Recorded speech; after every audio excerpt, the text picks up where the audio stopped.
मालकानगिरी सीमांत दंतेवाड़ा रे पुलिस और नक्सल गुली विनिमय पुलिस गुली रे 2 महिला माओवादी मृत्यु आहरी किछि नक्सल मृताहत होइतिबा आशंका परकोकाड़ा जंगल रे कम्बिंग ऑपरेशन जोरदार।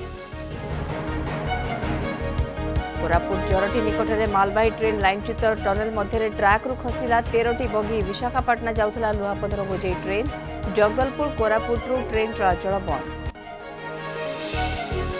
पुणी लमतापुर गंजेई जबत पढ़ुआ थाना अंचल विपुल गंजेई गच्छित गोदाम पर चढ़ाऊ 19 बस्तारू 540 केजी गंजेई जबत। गजपति जिला जिरांग गाँ निकट में व्यापक गंजेई चाष नष्ट। आज खोलिला जाजपुर अधिष्ठात्री देवी मां विरजा मंदिर सकाल 6 अपराह 5टा पर्यंत मां को दर्शन करेंगे श्रद्धालु। नुआ वर्ष गहली एड़ाइबा जनवरी 1 रु 3 जाए दर्शन बंद।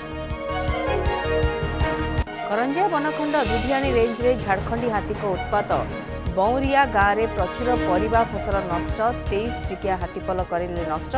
सेपटे ब्रह्मपुर सोरल निकट बाहुदा ह्रदरे हाथी लक्षाधिक टंकार डंगा जाल नष्ट करथिबा अभियोग। हाड़थरा जाड़े थरहर सारा ओडिशा बालेश्वर मालकानगिरी सबुठी असह्य ठंडा फुलबाणी सबुठी ठंडा सहर 30 रु 6 जिले में प्रचंड जाड़ संभावना येलो वार्निंग जारी कला पाणीपाग विभाग।